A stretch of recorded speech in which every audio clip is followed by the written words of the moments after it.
بسم الله الرحمن الرحيم الحمد لله والصلاة والسلام على رسوله الكريم أما بعد أيها الأحبة السلام عليكم ورحمة الله وبركاته. Bienvenue dans cette nouvelle vidéo dans laquelle nous parlons d'amour, famille et bonté. Et aujourd'hui mes frères et mes sœurs, nous allons répondre à une question d'une sœur qui demande: est-ce que l'excision existe dans l'islam? J'ai dit non, l'excision n'existe pas dans l'islam. Par contre, la circoncision existe dans l'islam pour les hommes et pour les dames aussi. Nous allons prouver cela dans deux hadiths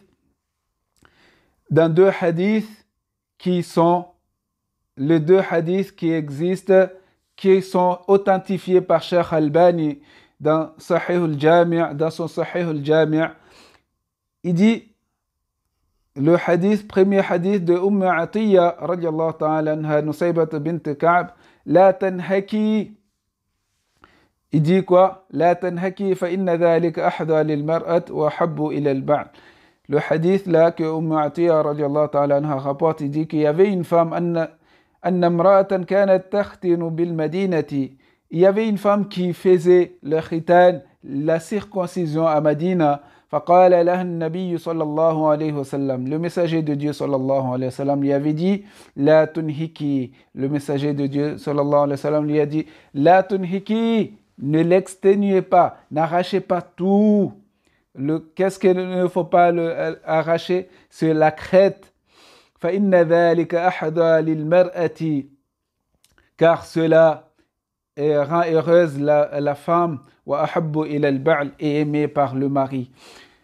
Donc, ici, il y a le hadith, ce hadith-là, mais aussi il y a un autre hadith de Aïcha radiyallahu ta'ala anha, al-Mu'minin. Il dit que le messager de Dieu sallallahu alayhi wa sallam a dit: إِذَا جَاوَزَ الْخِتَانُ الْخِتَانِ وَجَبَ الْغُسْلِ. إِذَا جَاوَزَ الْخِتَانُ وَجَبَ الْغُسْلِ. Ou bien إِذَا الْتَقَى الْخِتَانَانِ وَجَبَ الْغُسْلِ.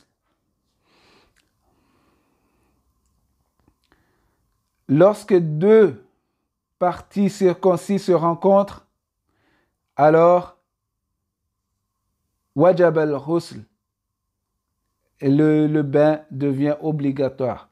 Et à la fin de ce hadith-là, il dit fa'altuhu ana wa rasulullah faghtasalna. Nous nous sommes baignés. Nous avons fait cela avec le messager de Dieu sallallahu alayhi wa sallam et nous nous sommes baignés.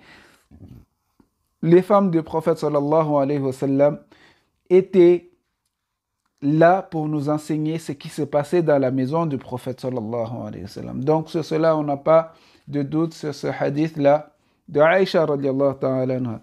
Mais comment ça se fait? Le khitan de la femme, c'est pourquoi le khitan muthiratun lirrajl, ça c'est une purification pour l'homme, wa makrumatun linnisa, et ça c'est une honneur, ça honore la femme.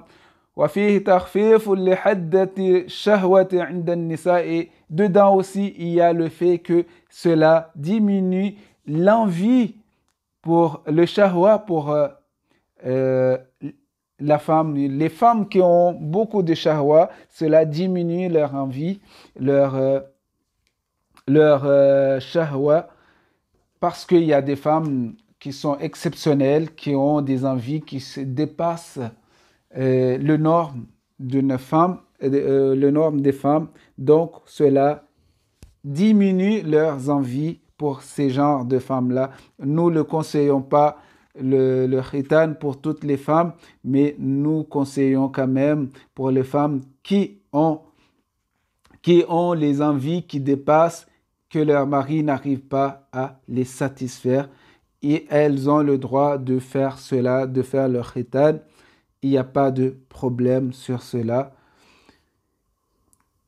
parce que cela existe dans l'islam. Mais comment on le fait? Le messager de Dieu sallallahu alayhi wa sallam a dit ici: ne dépasse pas le limite. Il ne faut pas dépasser la limite. Il ne faut pas dépasser la limite.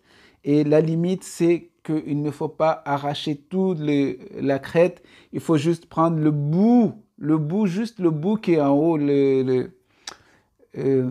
comment dire, la peau qui est en haut, juste la peau qui est en haut, mais pas enlever tout, parce qu'il y a dans certaines communautés qu'on enlève tout. Ça, c'est haram dans l'islam. Il ne faut pas le faire parce que le messager de Dieu, sallallahu alayhi wa sallam, l'a interdit de le faire. Alors, que disent les savants par rapport à cela, par rapport à la circoncision? Parce que je ne vais pas parler de l'excision, mais je parle plutôt de la circoncision. Alors, la circoncision, que ce soit pour l'homme ou pour la femme, il y a cela que les savants disent que c'est obligé. Certains savants le rendent obligatoire, que ce soit pour l'homme ou pour la femme. D'autres disent que c'est une obligation pour l'homme et une sunnat pour la femme, c'est une surérogation pour la femme, ce n'est pas une obligation pour la femme.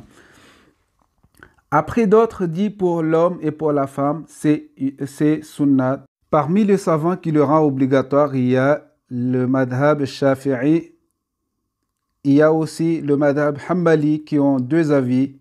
Il y en a qui disent que c'est obligatoire. Il y en a un pour les deux, que ce soit pour l'homme ou pour la femme. Il y en a qui disent que ce n'est pas obligatoire pour la femme, mais c'est obligatoire pour l'homme. Il y en a qui disent que ce n'est pas ni obligatoire pour l'homme, ni pour la femme. Jazakumullah khair. Allah vous protège. Qu'Allah fasse qu'il ne nous induit pas en erreur dans cette citation qu'on a fait. Wassalamu alaikum wa ila liqa. N'oubliez pas de vous abonner pour les prochaines vidéos. Inch'Allah.